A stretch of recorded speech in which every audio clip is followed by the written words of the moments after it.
નગરપાલિકા દ્વારા ડામર રોડનું કામ ચાલી રહ્યું છે। શહેરમાં અલગ અલગ વિસ્તારમાં આ તમે જોઈ રહ્યા છો, આ હમીરસર તળાવ ઓલ્ફ્રેડની બાજુમાં આવેલું આ રોડ છે। આ રોડમાં ભ્રષ્ટાચાર કરવામાં આવ્યો છે। નબળી ગુણવત્તાનું ડામર અને તેની થિકનેસમાં પણ ચોરી કરવામાં આવી છે। સાથે સાથે અહીં જે ડામર પ્લાન્ટથી માલ આવે છે તે આવે ઓછો છે અને તેની જે ચિઠ્ઠી હોય એમાં વધારે પડતો બતાવવામાં આવે છે। ત્યારે આ ભુજ નગરપાલિકાના ચીફ ઓફિસરશ્રી અને સત્તાધીશો આ બાબતે મૌન છે। ચીફ ઓફિસરશ્રીને વારંવાર આ બાબતે ધ્યાન દોરતા કોઈ પણ પ્રકારના પગલાં લેવામાં આવતા નથી। સાથે બાંધકામ વિભાગના જે જવાબદાર છે એ પણ આમાં જેને કહેવાય કે ભરેલા। ડામર રોડમાં માલ આવી રહ્યો છે તે પરચીમાં પણ ગોટાળા। તમે જોઈ રહ્યા છો ભુજ નગરપાલિકાના ડામર રોડનું જેમને કન્સલ્ટિંગનું કામ આપ્યું છે તે સંસ્થાના એન્જિનિયર જે છે એ કેવો જવાબ આપી રહ્યા છે તમે જ જુઓ।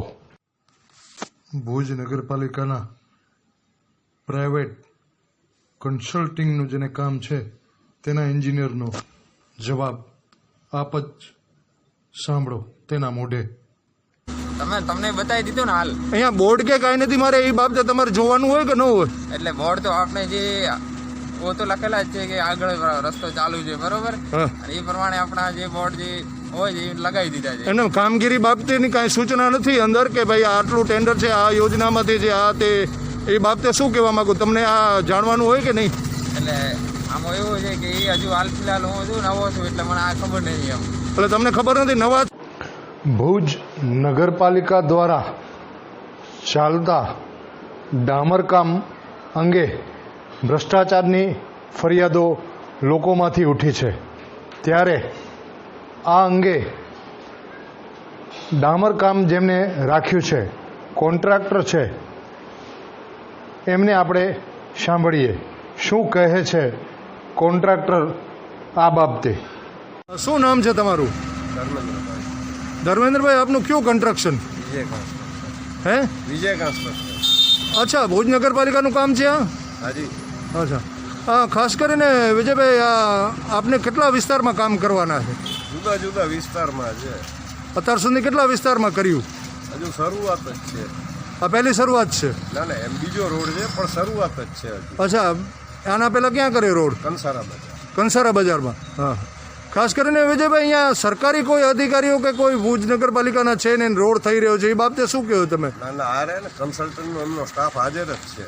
અચ્છા, સરકારી કર્મચારી જે છે નગરપાલિકાનો એ કોઈ હાજર નથી? એમને કન્સલ્ટન્ટને આપી દીધું છે। એમને પેટામાં આપી દીધું છે? પેટામાં નહીં, એમને એમની કન્સલ્ટન્સીને આપી છે।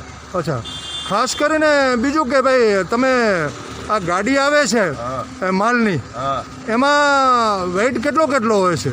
બધામાં અલગ અલગ આવે છે। અચ્છા, બરાબર। હવે એમાં જે પરચી જે ચિઠ્ઠી છે એમાં સિરીઝ નંબર નથી આપવામાં આવે, ખાલી નંબર એના સિરીઝ નથી લખતા, એનું કારણ શું? જરૂરી નથી, અમને ખબર છે અમારા